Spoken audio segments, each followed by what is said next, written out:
Okay, so I'm having some technical difficulties. My initial go live link is not working due to me lack of testing.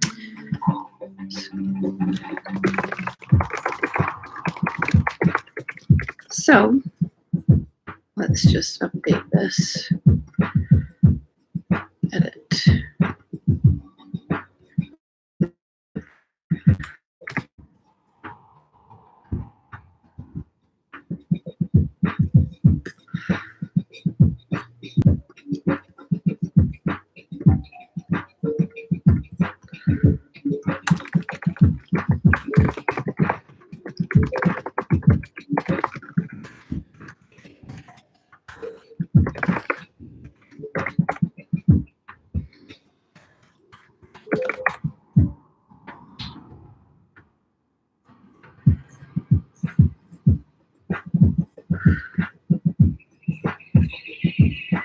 How do I?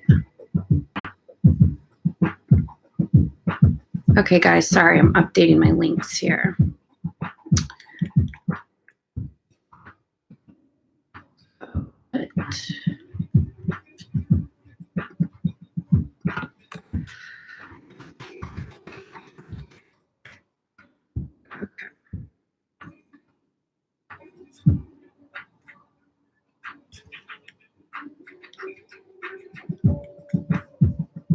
Okay, I think I updated my links.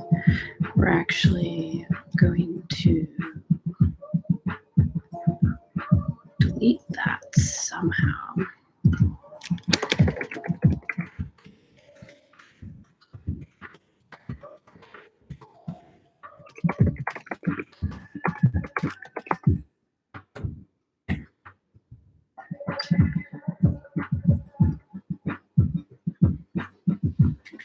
All right, so it looks like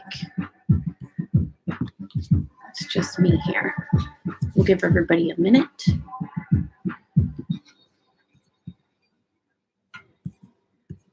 And Sandra's here. Hey girl, good to see you. Did you get a chance to get your book? And can you hear me okay? Hey girl. Yeah. Let me finish this. Whoops. Let's fix this. Yay! All right, cool. Well, I updated the link on my other live stream announcement. I didn't realize when I created the... Oh, cool. So you do have it. Yeah, I didn't realize when I created the link that I had to have a streaming software. I thought I could just use my webcam. But here we are. Glad you've had the book. So did you get a chance to read, what was it, the intro? So we were going to talk about basically, like, she goes through in the beginning with the introduction, and then she talks about her tools, her basic principles, and then the tools that we're going to use. So let's see. All right, cool. So we went over that last week. So I just kind of wanted to recap a little bit about like why it is that I'm doing this. And for me, it was just, I just really wanted to go through this book again. It's just kind of like a new year. Oh, you did read most of it? Cool. Well, the good news is, like, you know, you can still go through the book and you don't have to do everything or absorb everything, and you'll still get something out of it. So you can either go back and like finish reading the first part or just keep going forward. Because essentially all that it was just like the preface of her belief system, which is that everybody has access to being a creator and being creative and all that. You just kind of have to reset and let go of those limiting beliefs and come back to it. And again, like I said in the last video, the tools, which is the morning pages, and the book itself, and doing the activities in it, which a lot of it is like an artist state and like a little bit of self-reflection. And I have my handy journal here that I'm going to be using. It's a Bob Ross journal because he's my hero. And he's got little quotes and stuff in here. And I thought it really lined up pretty well. He says, if what you're doing doesn't make you happy, then you're doing the wrong thing, which I constantly have been feeling like, not constantly, but, you know, I've been kind of worried about like falling behind because a lot of the art that I've been trained to make has a lot of technical, but I haven't been current with using my tools as much as I would like. So for me, I'm just kind of like, oh, am I going to get left behind? I'm not creating all this stuff, but I've had a lot of stuff going on. And now that that's cleared away, I'm actually feeling like, oh, I actually have time to get back into these. So, you know, that is a negative block that I just like to shine a light on because I think a lot of people have the same kind of thing. And then let's see, I have little notes in here. So the other thing that she goes over in the introduction is she's talking about negative beliefs that you have and how a lot of times, like, you know, you can kind of get that negative voice in your head that's like, oh, you can't do that, you're not good enough, all that. And she labels it the censor. And she basically is talking about how the censor's voice doesn't count. And I liken it to something that I've been working with recently, which is, if it doesn't make me feel good, why am I focusing on it? And I think that kind of goes hand in hand with what she's talking about. And that can relate to anything, like, you know, if I'm feeling bad about something, why am I thinking about it? It's not productive. You know, anything that doesn't make you feel good isn't productive, you know. Let's see. Oh, so then she's talking about the morning pages, how they are kind of like meditation in a way. And that is basically how you can refocus your mind and just stay focused on a singular thing. Meditation helps with that. And so she's likening the morning pages, the 3 pages of journaling to that. And then she also likens her artist state, which she talks about in here is like once a week you do something fun and playful just for yourself for like 2 hours. And she calls that an artist state. And she says that is where you can actually go in and find connections to solutions. So I think that's kind of interesting how the morning pages presents the problem. Sorry, I didn't really reiterate that. The morning pages presents the problem and the artist playdate presents the solution. And it's kind of like if you're asking for a solution, then you're not able to receive it. And then it's like when you leave the house and you're looking for your car keys and you can't find your car keys while you're looking for them, but then all of a sudden they pop up when you're not looking for them. It's kind of like that kind of concept. And so if you read the book, hopefully you follow along with me on that little tangent. And now we're getting into week 1. That was just the last of what I wanted to talk about from last week. So did you read week 1? Did anybody read week 1? Kind of pop over in the comments there. I think when I brought this up, I just asked you to read the intro. So I went ahead and read week 1. And so that's what we're going to be doing. I started my morning pages this morning. Cool. Yeah, so we'll go ahead and do week 1 starting today. So Sunday to Sunday is week 1. Well, actually, Sunday to Saturday will be week 1. Saturday, you'll do like a little check-in at the end of the book. But so go ahead and read that this week. And I went ahead and read through it so we could kind of talk about what we're going to be covering.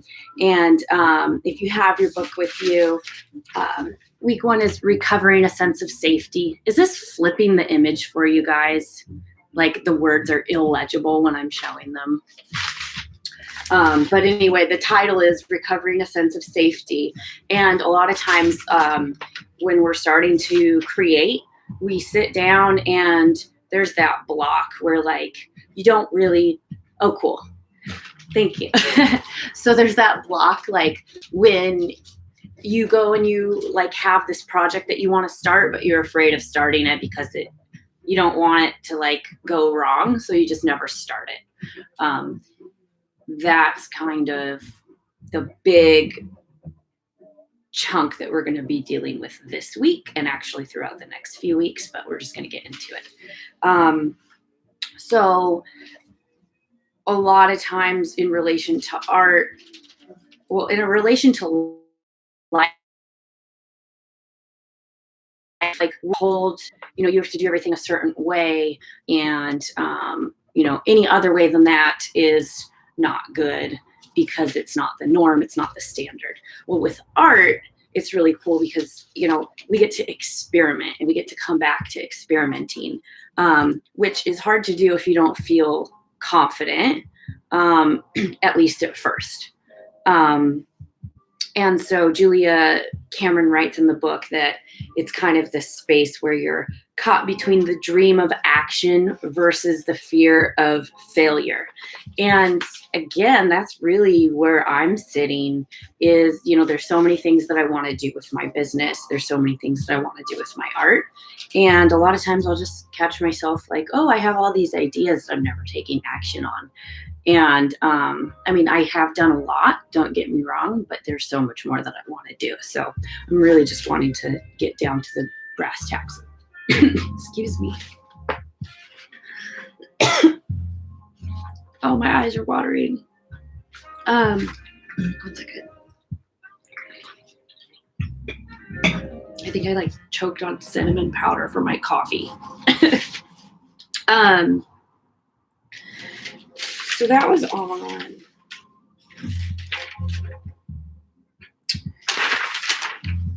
So after that, talking about the dream of action versus the fear of failure, we're going into the chapter a little bit more. I'm sorry. My eyes are watering from almost choking. Let's see. So she says, it takes nurturing to make an artist. And my little commentary is that you have to be willing to create and to explore and to share. So art in itself is being vulnerable. The whole creation process can be very vulnerable. The whole sharing process can be vulnerable.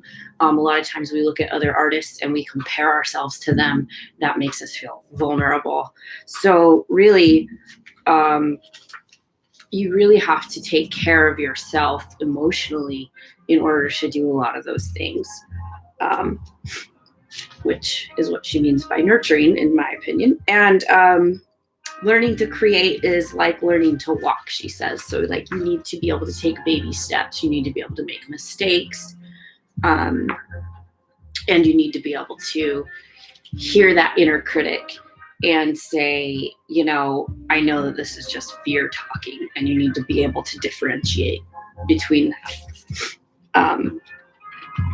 And not judging yourself, just if you make something that doesn't look great, awesome. You tried something new. I can show you guys some stuff. I teach painting workshops, and a lot of times when I'm teaching a workshop, it's a stretch for me because I'm creating something that isn't what I would be making if I were sitting down on my own. It's something where I'm standing up, I'm showing people techniques, I'm walking around with my canvas. And so that is something that I have to let go of what my canvas looks like so that I can help other people do what they want to do, right? So that's vulnerable for me to have something on my canvas that maybe I wouldn't be like, hey, look at this. So vulnerability and accepting that. Let's see. Yeah, mistakes equate to progress. A lot of times, I'll sit there and I'll work on a painting and I'll redo it several times because I'm experimenting, and allowing that space for yourself and not being upset because you've wasted time. That's just that critic again. Let's see. Oh, I had a little quote that I wanted to read. Oh, so there's little quotes that she has on the sidebars here. And one says, to live a creative life, we must lose our fear of being wrong. Joseph Chilton Pierce says. And then I actually did want to read this excerpt from the book, just because it was really profound to me. And it says, remember that in order to recover as an artist, you must be willing to be a bad artist. Give yourself permission to be a beginner. And by being willing to be a bad artist, you have a chance to be an artist, and perhaps over time, a very good one. When I make this point in teaching, I am met by instant defensive hostility. But do you know how old I will be by the time I learn to really play the piano, act, write, paint, or write a play? Yeah, the same age you will be if you don't. So let's start. And I thought that was really cool, because it's like you're aging no matter what. And, you know, if you don't take that action to work towards your goals, then you're aging and not trying things, and you're going to have regrets and stuff. So I just want to reiterate that again. But do you know how old I will be by the time that I learn to blank? Well, the same age you will be if you don't try to learn. So I thought that was really powerful. And then she wants to sit here and list out negative core beliefs that a lot of us have. I'll go ahead and highlight some that I've good. I'm glad you liked the quote. Yeah. So she lists out, this is what I do to my books. I write in my books. So she's trying to get us to identify our core negative beliefs in this chapter. And some of the ones that I've highlighted from her examples are, I don't have good enough ideas. I don't have good enough ideas. I will do bad work and not know it and look like a fool. I will feel bad because I don't deserve to be successful. And it's too late. If I haven't become a fully functioning artist yet, I never will. Do any of those ring true with you? Is that something that just kind of gives you the heebie-jeebies and makes you kind of want to curl up into a little ball? And, you know, these are things that we say to ourselves. So it's important to identify that we're actually doing it so that we can move away from it. A lot of these beliefs have been instilled in us from an early young age. A lot of them we don't know that we have. A lot of them you may never know where they came from, but I think ultimately if you sit down and look at them, you can really think back to the first time you thought that, which I wouldn't encourage you to spend too much time there, personally. Do it, yeah, but don't spend too much time there because you're going to get sucked in. It's like sinking sand. And then she also talks about how beliefs aren't facts, they're actually fears. So just because you believe something doesn't make it true.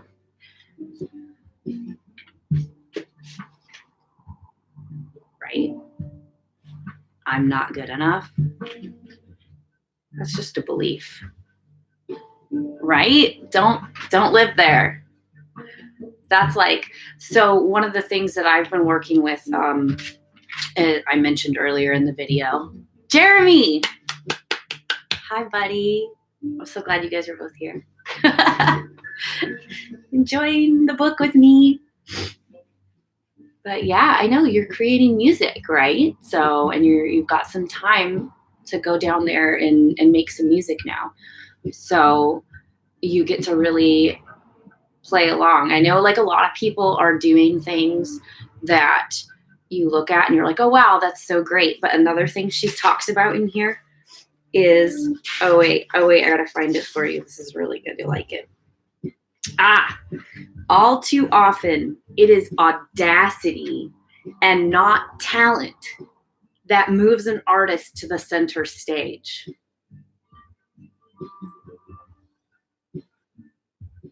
So I like look out there and there's so many amazing artists and I'm just like, who am I to teach painting workshops? But the thing is, I'm good at it and I make cool art and there's always room to grow, but that doesn't mean that I shouldn't be doing what I'm doing. All too often, it is audacity and not talent that moves an artist to center stage. Word.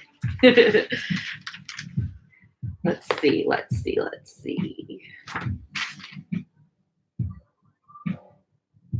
Where did I leave off?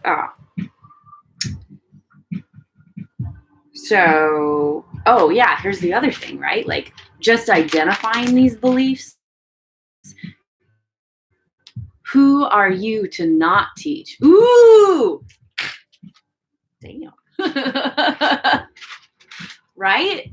So like I'm able to show people how to do things that makes me feel vulnerable, but makes them feel empowered. And I don't have to feel vulnerable. I choose to live in that space because I'm not willing to let that go because it's familiar, right? So letting go of that familiarity, just because it's negative doesn't mean it's not comfortable, right? In fact, often we're more comfortable in our negativity than we are in the positivity. So, right. Thank you, Zandra, for telling me that. That's really nice to hear. But yeah, so let's see. Oh, just because you know something isn't logical doesn't mean you don't believe it. Which is why, again, we're like, okay, like I can know that being afraid of the dark is illogical because it's really what's in the dark, not the dark itself. But then you get the heebie-jeebies and you go scared or whatever. I'm not afraid of the dark anymore, but I used to be. On page 34, we come over here into the point to where she's kind of talking us through how to turn our negative beliefs into their positive counterpart.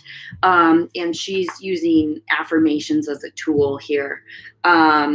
I think affirmations work to a certain degree, but I think they have to go with action. In my personal experience, not to negate anything of what she's saying here. This book's like seriously amazing. But she talks about some of these things like I deserve love, I deserve fair pay, I deserve a rewarding creative life, I am a brilliant and successful artist, I have rich creative talents. And then she comes on and she talks about how a lot of times people choose things over art instead of realizing that they can do both, right? Like, so I make money with my art business and I make money with other jobs too. So I'm not choosing a real job, right? Which is a negative belief. Yo, Meteor Bros, what's up? Thanks for joining. But yeah, so I do both things. Yeah, I read chat. Can you hear me? So yeah, anyways, I do both things and I don't have to choose. Like you don't have to choose one or the other. Like a lot of times that's what our belief systems tell us, is that you can only do this or you can only do that. But really, in reality, you can do whatever you want. You don't have to follow anybody's prescription. So let's see. She also talks about how our internal censor loathes self-worth. So like a lot of times when you start to feel good, then that fear will creep back in and it'll start to tell you, you know, all the negative things that it wants you to believe, which, you know, I'm talking about it like a separate entity because in a way it's like an unruly negative Nancy. Aw, thank you. Cherries and eggplants and peach emojis. Okay. Very good. You got a fruit bowl over there. Let's see. So yeah, basically it's just about identifying negativities, going through transforming them and realizing that all of this is it's just like a giant head game. Like, that's the really cool thing about art, is that it is a giant head game. And I've said that before, and I'll stand by that forever. So yeah, identify those negative beliefs, look at these creative affirmations, and then down here, we have our tasks at the end of the chapter. So basically, I just went over like the stuff that she's going to cover in this first week 1. So go ahead and read that, and then do the activities, which we've gone over. And then at the end, there's a list of big list. It's a list of 10 things that you can choose. You don't have to do all of them. Just pick the ones that seem easiest and pick the ones that seem hardest, and pick a couple from each of those lists, right? So the ones that you're most resistant to are the ones that you actually need to go through and pay attention to. So one of these things is, to focus on like the negative beliefs that you have is some of these, and you can work through those. A lot of these, like one of these is take yourself on an artist date. And, you can liken that to going out and going to like an art museum and whatever, and you're supposed to do all this by yourself. You can find things to do at home. If you're having trouble finding things to do at home for your artist date, shoot me a message, and then we'll kind of talk about some alternatives. And actually, maybe what I'm going to do is, like, I have a bunch of art that I've been hanging up on the walls. And so that's actually made me feel a little bit more creative, because it's like things that I've created that have been hung up. And so if you have maybe some artwork that you've done in the past, or anything that you've created, go ahead and pull it out and take a look at it. And it's really fun to go back and actually see, where am I now versus where I was then? Or to even be like, oh, wow, this is a really good idea. I'd like to take that further. For me, I really like to go out in nature. I like to go and sit by the water. I like to go walk in the woods. So if there's a way for you to get outside and still be social distancing right now, because, we have to stay safe, make sure that you get out into nature. And I find that to be like one of the most fulfilling things, especially water. Water is very healing, especially for me anyway, personally. So yeah, and if anybody's read through some of this or has any questions, go ahead and put them in the chat. I'm going to hang out here for like another few minutes until you guys are done with all your questions. We've got quite a few people logging in to join me. I can't believe I just talked to you guys for a half an hour. But I guess I have the gift of gab, so there we have it. Does anybody have any questions?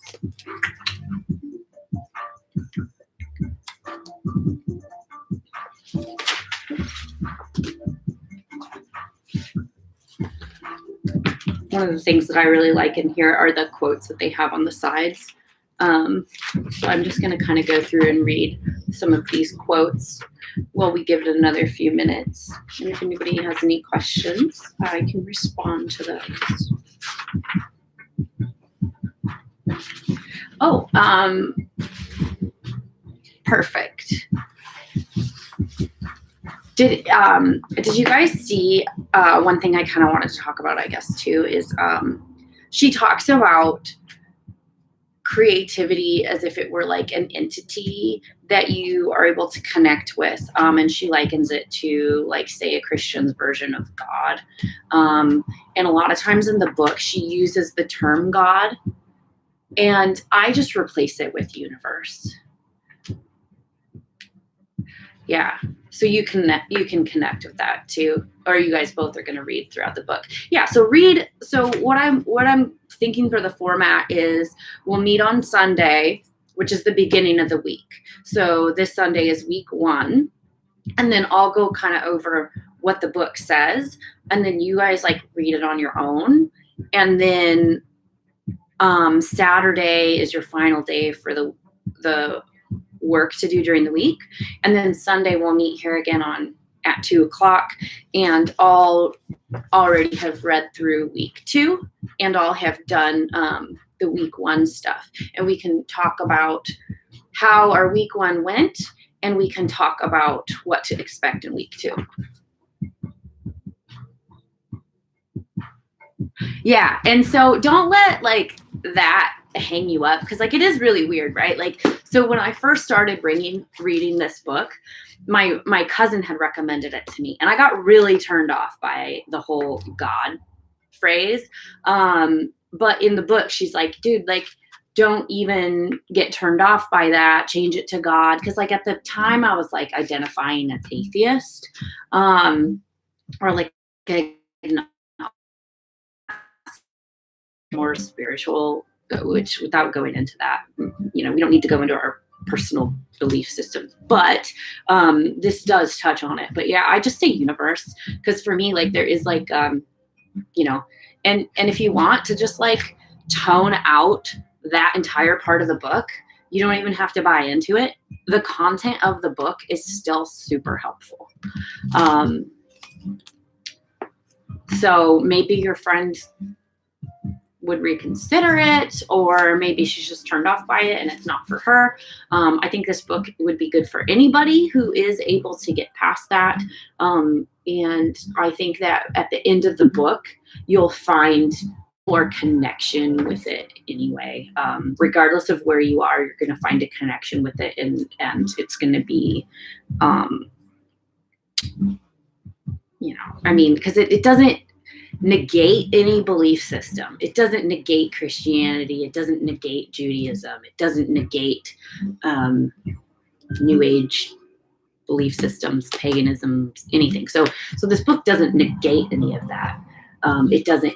It's not offensive to any of that, at least in my opinion. And I was raised heavily religious, and I didn't think that any of it was offensive in any way, other than the fact that I was like, I'm atheist. But I read through it anyway, and I'm really glad I did.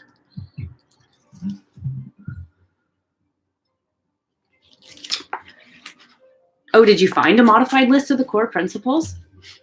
Is it like a link you can share? Because the core principles, I believe, do reference God. And I just like crossed it out in my book and wrote the universe. Where's it again? Oh my gosh. These sticky notes are terribly cheap. Not very sticky.